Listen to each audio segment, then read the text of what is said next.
pelajari Microsoft Excel. Bagian yang kita pelajari adalah bagaimana kita menyajikan data. Penyajian data yang kita pelajari adalah penggunaan fasilitas frekuensi, pembuatan tabel batang, pembuatan tabel pie, sort, dan juga filter. Untuk menghitung berapa banyak nilai AB yang muncul, berapa banyak nilai B yang muncul, hingga berapa banyak nilai E yang muncul, itu kita bisa menggunakan fasilitas CONIF. Namun, penggunaan CONIF, terkadang jika yang ingin kita hitung berjumlah banyak, misalkan kategorinya banyak, maka ini akan merepotkan. Maka muncul satu fasilitas yang disebut dengan frekuensi. Sebagai contoh, untuk menggunakan fasilitas tersebut, kita bisa menggunakan rumus sama dengan frekuensi data yang kita miliki, titik koma, dan range yang kita miliki. Enter. Perlu diingat, pemasukannya adalah satu rumus di atasnya ketika kita menggunakan 0 sebagai pembatas. Maka kita bisa mengetahui nilai A sejumlah 2 mahasiswa. A2 mahasiswa 1, 2. Hanya ada 2 mahasiswa memiliki nilai A. Sedangkan nilai AB ada 7 mahasiswa, nilai B 11 mahasiswa, nilai BC ada 5 mahasiswa. Selanjutnya, kita bisa menyajikan data yang sudah kita miliki menggunakan diagram.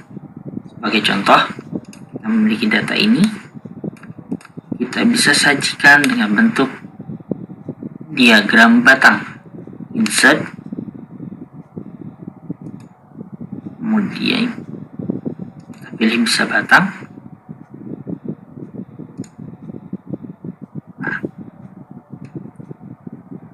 Muncul seperti ini.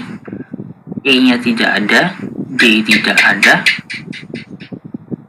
E-nya tidak ada, D-nya tidak ada, C-nya tidak ada, BC-nya ada sekitar 5 orang, B-nya sekitar 11 orang, AB-nya sekitar 7 orang, dan A-nya 2 orang. Kalian bisa mengotak-ngatik tabel ini, misalkan dengan menghilangkan chart title, kemudian menambahkan elemen lain, misalkan ada judul di bagian bawah tabel, di sebelah kanan. Misalkan di sini adalah kali muncul. Di sini bisa kalian tuliskan, misalkan adalah nilai huruf.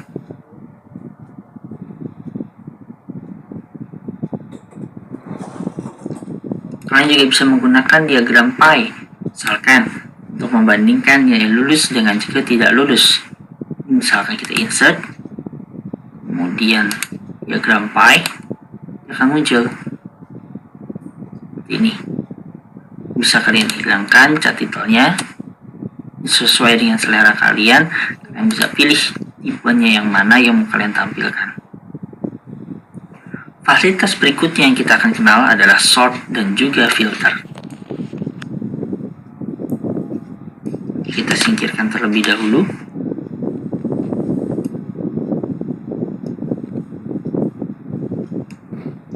Kemudian untuk sort, ini bisa misalkan kita pilih semua data yang kita miliki. Kalau kalian mau memilih pakai header juga bisa. Kemudian data, sort. Nah, kalau kalian memilih dengan header atau dengan judul tabel, kalian bisa checklist my data has header.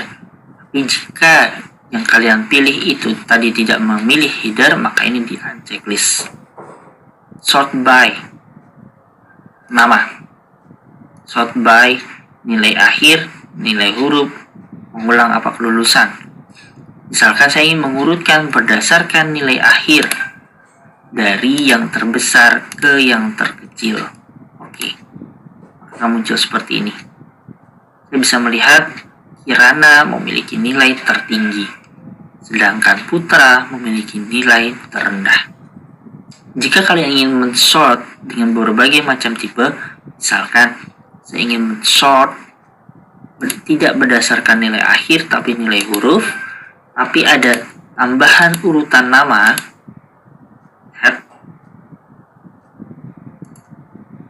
yang pertama berurutan adalah nilai hurufnya, ingat alfabetik. Kemudian berikutnya adalah Ginanjar G, B, R, S, dan W. Ini adalah menggunakan fasilitas sort. Seandainya kita ingin menampilkan hanya data tertentu, maka kalian bisa memilih menggunakan fasilitas filter. Contohnya seperti ini. Kita pilih headernya, kemudian kita pilih filter. Misalkan saya hanya ingin melihat daftar mahasiswa yang tidak lulus saja. Kalian bisa memilih filter di sini, kemudian dipilih di checklist yang hanya tidak lulus. Oke, maka akan muncul nama-nama yang hanya tidak lulus. Demikian yang bisa saya sampaikan mengenai penggunaan Microsoft Excel dalam penyajian data.